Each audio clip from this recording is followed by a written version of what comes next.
آپ صلی اللہ علیہ وآلہ وسلم نے فرمایا اسلام کی بنیاد 5 چیزوں پر ہے. کتنی چیزوں پر؟ 5. نمبر 1، اس بات کی گواہی دو کہ اللہ کے سوا کوئی معبود نہیں، وہ اکیلا ہے، اور محمد صلی اللہ علیہ وآلہ وسلم اس کے بندے اور اس کے رسول ہیں. نمبر 2، نماز قائم کرنا. نمبر 3، زکوٰۃ دینا. نمبر 4، اللہ کی راہ میں استطاعت ہو تو حج کرنا. اور نمبر 5، رمضان کے روزے رکھنا. یعنی روزہ رکھنا اسلام کی بنیادوں میں سے ایک بنیاد ہے. جو روزے چھوڑ دیتا ہے تو وہ آپ سمجھ لیں ایک ایسی بنیاد کو ہٹا رہا ہے کہ اس کی ایمان کی اور اسلام کی عمارت دھڑام سے نیچے گر پڑے گی. یہ وہ عمارت نہیں ہے کہ جس میں 5 میں سے ایک ستون ہٹا لے تو 4 تے کھلوتی رہے گی. نہ بھائی جی، جی 4 دے اتنے چلنے والی گڈی ہے، وہ بھی ٹائر لال ہونا تو گڈی چل نہیں سکتی. تو یہ 5 والی ہے، اس میں سے ایک بھی آپ اگر اسکپ کریں گے تو آپ کے اسلام کی عمارت نیچے گر پڑے گی. دوسری حدیث بھی بخاری اور مسلم کی متفق علیہ حدیث ہے، مشکات میں 1956 ہے. آپ صلی اللہ علیہ وآلہ وسلم نے فرمایا جب رمضان المبارک کا مہینہ آتا ہے تو آسمان کے دروازے کھول دیے جاتے ہیں. دوسرے طریق میں آیا ہے جنت کے دروازے کھول دیے جاتے ہیں. تیسرے طریق میں آیا ہے رحمت کے دروازے کھول دیے جاتے ہیں. یہ سارے الفاظ بخاری اور مسلم میں ہیں. اور پھر ساتھ ہی الفاظ ہے کہ جہنم کے دروازے، آگ کے دروازے بند کر دیے جاتے ہیں اور شیاطین جکڑ دیے جاتے ہیں. اچھا، یہ آیا کہ شیاطین جو ہے وہ قید کر، اکثر لوگ سوال کر رہے ہوتے ہیں جی اگر شیاطین قید کر دیے جاتے ہیں پھر بھی چند لوگ ہیں جو نماز نہیں پڑھتے، چند نہیں اکثر لوگ نہیں پڑھ رہے ہوتے پھر بھی، تو میرے بھائی 11 مہینے تک جب شیطان نے پیڈل مارا ہے آپ کی سائیکل کو، اس کے بعد 1 مہینے نہ بھی مارے وہ، پھر بھی تھوڑی دور تک تو یہ معاملات چلیں گے. پھر سب سے بڑی چیز نفس ہے انسان کا، وہ ساتھ لگا ہوا. یہ سرکش شیاطین، بڑے بڑے شیاطین جو ہے وہ کر دیے جاتے ہیں. باقی جو انسان کے ساتھ شیاطین چھوٹے موٹے لگے وہ تو چلتے رہیں گے. اللہ تعالیٰ کی طرف سے خاص مدد آ جاتی ہے. باقی جڑے تھے پیڑے ہو کعبے بھی پیڑے. اگر کسی نے اپنی اصلاح خود نہیں کرنی ہے تو اس کی رمضان میں کوئی اصلاح نہیں ہوتی. اللہ تعالیٰ کی طرف سے ایک مدد مل جاتی ہے. اصل جو مسئلہ ہے وہ نفس کا ہے کہ انسان خود فیصلہ کرے کہ میں نے اللہ کے لیے کچھ کرنا ہے، تب فائدہ ہوگا. تیسری حدیث جامعہ ترمذی، سنن ابن ماجہ میں ہے اور صحیح سند کے ساتھ مسند احمد میں ہے، اور مشکات میں آپ کو 1960 کے فٹ نوٹ پہ اور 1961 میں مل جائے گی. آپ صلی اللہ علیہ وآلہ وسلم نے فرمایا رمضان میں آسمان کے دروازے کھول دیے جاتے ہیں، آگ کے دروازے بند کر دیے جاتے ہیں، تمام سرکش شیاطین جکڑ دیے جائے. اس میں الفاظ آگے سرکش، بخاری مسلم میں سرکش نہیں تھا. اس سے پتا چلا کہ خاص شیاطین جو بڑے ہیں وہ جکڑے جاتے ہیں. اور ہر رات ایک منادی ندا کرتا ہے اللہ کی طرف سے، اے خیر کے طالب ہمت کر اور آگے بڑھ نیکیاں کرنے کے لیے، اور اے شر کے طالب رک جا، اب تو باز آ جائے اس مبارک مہینے میں. اور اللہ کی طرف سے ہر رات میں لوگوں کو جہنم سے آزاد کیا جاتا ہے. وہ جو روایت ہے وہ جعلی ہے کہ جی وہ پہلا اشرہ جو ہے وہ رحمت کا ہے، دوسرا جو ہے وہ مغفرت کا ہے، تیسرا دوزخ سے رہائی کا ہے. یہ تو ہر رات رہائی ہو رہی ہے. میں اس حدیث کو بھی بتا دوں گا بعد میں شعب الایمان کے حوالے سے. چوتھی حدیث بھی بخاری اور مسلم دونوں میں ہے، مشکات میں 1958. آپ صلی اللہ علیہ وآلہ وسلم نے فرمایا جو شخص ایمان اور احتساب کے ساتھ، اکاؤنٹیبلٹی کے ساتھ، احتساب کو آپ اگر اردو میں ٹرانسلیٹ کریں گے تو 3 چیزوں کا مجموعہ ہے. نمبر 1 اخلاص، نمبر 2 ثواب کی نیت، اور نمبر 3 اصلاح نفس، یعنی نفس کی اصلاح بھی جو ہے مطلوب. رمضان کے روزے رکھے اللہ تعالیٰ اس کے پچھلے سارے گناہوں کو معاف فرما دے گا. اور پھر ساتھ ہی الفاظ ہے جس نے ایمان اور احتساب کے ساتھ رمضان کی راتوں کا قیام کیا اس کے بھی پرانے سارے گناہ معاف. اور پھر ساتھ ہی فرمایا جس نے شب قدر کا قیام کیا ایمان اور احتساب کے ساتھ اس کے بھی پچھلے سارے گناہ معاف. لیکن اس سے مراد چھوٹے گناہ ہیں. بڑے گناہ نیک اعمال سے معاف نہیں ہوتے، وہ صرف توبہ کرنے سے معاف ہوتے ہیں اور گناہ چھوڑنے سے. اس کے سپورٹ میں حدیث ہے صحیح مسلم کی، مشکات میں ہے، اس کا نمبر 564. آپ صلی اللہ علیہ وآلہ وسلم نے فرمایا اگر بڑے بڑے گناہوں سے بچا جائے تو 5 نمازیں، ایک نماز سے دوسری نماز تک، ایک جمعے سے دوسرا جمعہ اور ایک رمضان سے دوسرا رمضان درمیان کے گناہوں کا کفارہ ہے اگر بڑے گناہوں سے بچا جائے. تو نماز چھوڑنا تو خود بڑا گناہ ہے. یہ نہیں ہے کہ ایک جمعہ پڑھ لیا پھر اگلا جمعہ پڑھا پچھلے ساری معاف، نہیں، کبیرہ گناہوں سے بچا جائے. صحیح مسلم میں حدیث ہے، مشکات میں 569 اس کا نمبر ہے کہ بندے کے کفر اور اسلام کے درمیان فرق نماز ہے. تو نماز چھوڑنے سے تو بڑا کوئی گناہ نہیں ہے. تو ایک نماز سے دوسرا نماز کے درمیان گناہوں کا کفارہ بھی تب بنے گا جب دوسری نماز پڑھی جائے گی۔ پانچویں حدیث بھی بخاری اور مسلم کی متفقن علیہ حدیث ہے، مشکات میں 1959۔ آپ صلی اللہ علیہ وسلم نے فرمایا رمضان مبارک میں ہر نیک عمل 10 سے 700 گنا تک بڑھا دیا جاتا ہے۔ اس لیے ہم کوشش کرتے ہیں کہ زکوٰۃ رمضان کے مہینے میں تاکہ زیادہ ثواب ملے، اور پھر زکوٰۃ ہوتی بھی لیونر ایئرز کے اعتبار سے، وہ سولر ایئرز کے اعتبار سے نہیں دینی ہوتی ہے، چاند کے مہینوں کے اعتبار سے دینی ہوتی، تو وہ آسان ہو جاتا ہے حساب رکھنا۔ ویسے آپ ایک رمضان میں نکال لیں اور پھر پورا سال دیتے رہیں، یا اگلے سال کی بھی پیشگی نکالی جا سکتی۔ زکوٰۃ میں میں نے ڈیٹیل سے لیکچر مسئلہ نمبر 95A اور B دے دیے، جسے شوق ہو تو وہ دیکھیں۔ اور ساتھ ہی الفاظ ہیں بخاری و مسلم کے، اللہ تعالیٰ فرماتا ہے بے شک روزہ خاص میرے لیے ہے اور میں ہی اس کی جزا دوں گا۔ باقی نیکیوں کا تو پتہ چل جاتا ہے، روزہ انسان اور اس کے رب کے درمیان ایک راز ہے، اگر کسی شخص نے خود نہیں بتایا تو وہ چھپ کر کھا پی لے تو پتہ نہیں چلے گا۔ تو اللہ تعالیٰ ہمارا یہ میرے اور میرے بندے کے درمیان چونکہ خاص عبادت ہے، خاص میرے لیے ہے، میں اس کی جزا دوں گا۔ اور پھر ساتھ الفاظ ہیں، میرا بندہ اپنی خواہش اور کھانے کو میری وجہ سے ترک کرتا ہے۔ روزہ دار کے لیے 2 خوشیاں ہیں، پہلی خوشی افطار کے وقت اور دوسری خوشی اس وقت جب وہ اپنے رب سے ملاقات کرے انشاءاللہ۔ اور پھر ساتھ ہی الفاظ ہیں، روزہ دار کی منہ کی بو اللہ تعالیٰ کو کستوری کی خوشبو سے بھی بڑھ کر عزیز ہے۔ پھر ساتھ ہی الفاظ ہیں، روزہ ڈھال ہے، یعنی ایک ڈھال ہے گناہوں سے بچنے کی۔ جب تمہارا روزہ ہو تو فحش گوئی اور گناہوں سے اجتناب کرو، اگر روزے کی حالت میں کوئی تم سے جھگڑا کرے تو اس سے کہہ دو کہ میں روزے کی حالت میں، اللہ تو ڈر، میرا بھی روزہ ہے تیرا بھی روزہ ہے یار، جان چھٹ۔ یعنی بجائے یہ کہ ترکی بترکی جواب دیا جائے، لڑائی کی جائے روزے کی حالت میں۔ ویسے روزے کی حالت میں انسان کی حالت بھی ایسی ہوتی ہے کہ انسان کہتا ہے یار کو نیڑے نہ ہی لگے، متھے نہ ہی لگے۔ خصوصاً عصر سے مغرب کا جو وقت ہے اس وقت بڑا مشکل ہوتا ہے، انسان کو گفتگو کرنے کو بھی دل نہیں کرتا، اسی لیے تقویٰ بھی حاصل ہوتا ہے، شہوت بھی ٹھنڈی ہوتی ہے، ہر چیز ٹھنڈی ہو جاتی ہے۔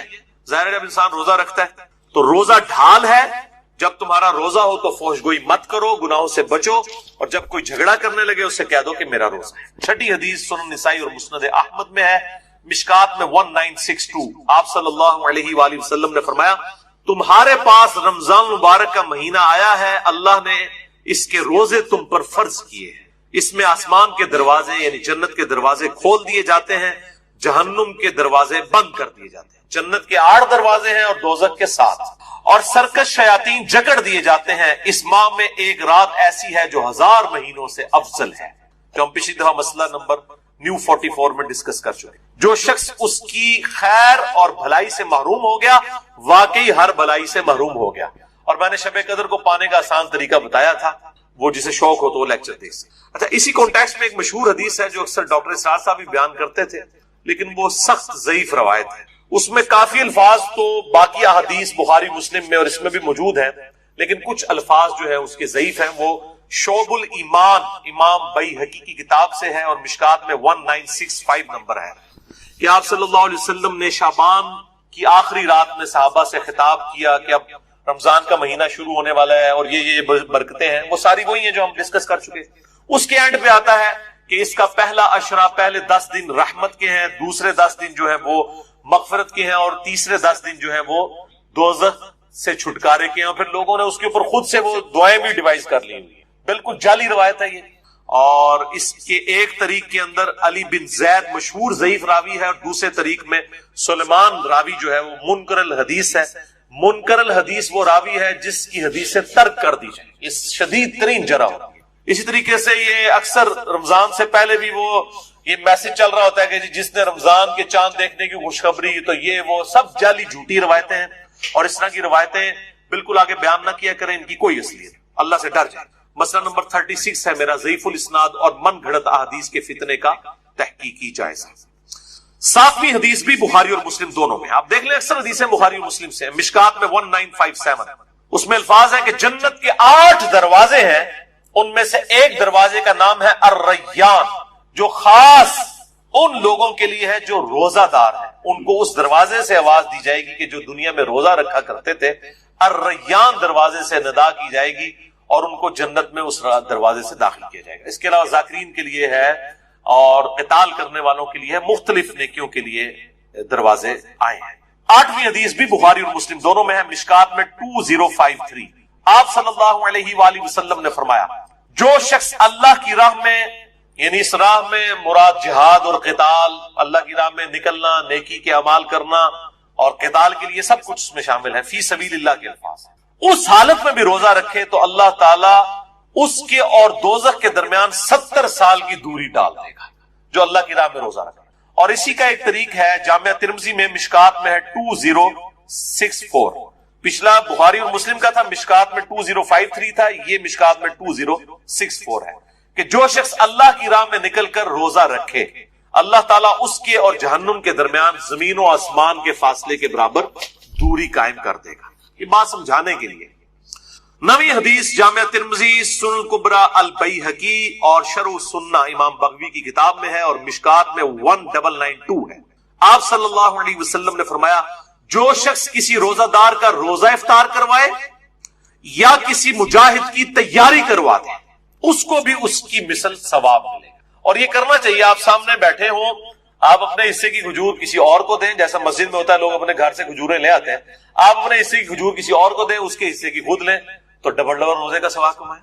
چوپڑیاں نالے دو تو روزہ کھلوانے والے کے ثواب میں اس کو بھی وہ ثواب ملے گا اور جس نے رکھا ہے اس کے ثواب میں کمی بھی نہیں. 10ویں حدیث جامعہ ترمذی اور سنن ابن ماجہ سے ہے اور مشکات میں 2249 ہے. آپ صلی اللہ علیہ وآلہ وسلم نے فرمایا 3 آدمیوں کی دعا ضرور قبول ہوتی ہے. نمبر 1 روزہ دار جب افطار کے وقت دعا کرتا ہے، نمبر 2 عادل بادشاہ، اور نمبر 3 مظلوم کی دعا. اب وہ دعا کی قبولیت کس فارم میں ہوگی یہ بڑی ڈیٹیلز ہے، مثلا نمبر 82 میرا ریکارڈڈ ہے، جسے شوق ہو تو وہ دیکھ سکتے ہیں. 11ویں حدیث یہ واحد ہے جو مشکات میں نہیں ہے، سنن ابن ماجہ میں ہے 1753. جو پچھلی تھی وہ سنن ابن ماجہ میں 1752 ہے، جو مشکات میں 2249 ہے، یہ مشکات میں نہیں لیکن سنن ابن ماجہ میں. اس سے اگلی حدیث ہے 1753 کہ آپ صلی اللہ علیہ وآلہ وسلم نے فرمایا افطار کے وقت کی گئی دعا رد نہیں کی جاتی. اس میں الفاظ تھے کہ دعا قبول ہوتی ہے، اس میں الفاظ ہے رد نہیں کی جاتی. اور اس حدیث میں ساتھ ہی الفاظ ہے کہ عبداللہ ابن عمر ابن عاص رضی اللہ تعالیٰ عنہ کے بارے میں عبداللہ ابن ابی ملیکہ تابعی کہتے ہیں کہ جب بھی وہ روزہ کھولا کرتے تھے یہ حدیث بیان کیا کرتے تھے کہ روزے دار کی افطار کے وقت دعا رد نہیں جاتی، اور پھر ساتھ دعا کیا کرتے تھے اللہم انی اسألک برحمتک، اے اللہ میں تجھ سے تیری رحمت کا سوال کرتا ہوں، التی وسعت کل شیء ان تغفر لی، کل شیء ان تغفر لی، وہ رحمت جو کہ ہر چیز کا احاطہ کیے ہوئے ہے کہ اے اللہ تو میری مغفرت فرما دے. تو کوئی بھی دعا کی جا سکتی ہے، رب اجعلنی کی جا سکتی ہے، ربنا آتنا فی الدنیا کی جا سکتی، کوئی بھی دعا آپ اس وقت کر سکتے. اور ایک مسنون دعا ہے، سحری کی تو کوئی دعا ثابت نہیں ہے، یہ جعلی دعا پبلک کی، کل کے روزے کی نیت کرتا ہوں، اس دن کے روزے کی نہیں، اگلے کل کے روزے کی، وہ تو کسی کتاب میں نہیں لکھی ہوئی ہے، خود سے جعلی دعا بنائی ہوئی ہے. البتہ افطار کی ایک صحیح دعا ہے، سنن ابی داؤد میں مشکات میں 1993 ہے، ذهب الظمأ وابتلت العروق وثبت الاجر انشاءاللہ، ذهب الظمأ وابتلت العروق وثبت الاجر انشاءاللہ، یعنی پیاس چلی گئی، رگیں تر ہو گئی اور اللہ کے حضور ہمارا اجر پکا ہو گیا. یہ اس کا ترجمہ. لیکن یہ روزہ کھولنے کے بعد، پانی پینے کے بعد یہ دعا مانگی جائے گی، پہلے نہیں. پہلے آپ صبح شام کے اذکار کریں. سب سے بہتر ٹائم شام کے اذکار کا مغرب سے جسٹ پہلے ہے، کیونکہ شام کا وقت وہ ہوتا ہے، مغرب کے بعد تو رات شروع ہو جاتی ہے نا، سب سے بہترین وقت وہ ہے. اور جو دعائیں ہیں سنت وہ پڑھیں، قرآنی دعائیں پڑھ سکتے ہیں. البتہ ایک مشہور جو پبلک میں دعا ہے وہ بالکل مردود روایت ہے، مرسل ہے، منقطع روایت ہے، وہ تابعی سے ہے، اور تابعی صحیح مسلم کے مقدمے میں آیا کہ تابعی جب نبی صلی اللہ علیہ وسلم سے بیان کرے گا اور صحابی کا ذکر نہیں کرے گا وہ منقطع ہوگی، مرسل ضعیف روایت ہوگی. مشکات میں 1994 ہے، سنن ابی داؤد کے کانٹیکسٹ میں معاذ بن زہرہ تابعی سے ہے، یہ روایت میں ضعیف ہوگی. اللہم صمت وعلی رزقک افطرت، یہ بھی ویسے انہوں نے داخل کیتا ہے، اللہم انی لک صمت وبک آمنت. او کون ہر شاید جعلی چیزیں بھی جعلی چیزیں شامل کیتی ہیں، حالانکہ جو جعلی ہے وہ بھی ہے اتنی، اللہم لک صمت وعلی رزقک افطرت، یہ بھی روایت جعلی ہے. اور اصل دعا وہی ہے، ذهب الظمأ وابتلت العروق وثبت الاجر انشاءاللہ. تو اس کے علاوہ جو دعائیں ہیں سنت وہ آپ کر سکتے ہیں، اور بیسٹ دعا وہی ہے جو بخاری اور مسلم میں آئی، ربنا آتنا فی الدنیا حسنہ وفی الآخرۃ حسنۃ وقنا عذاب النار. شام کے اذکار بھی کریں جو بلو کارڈ میں ہم نے لکھے ہوئے ہیں،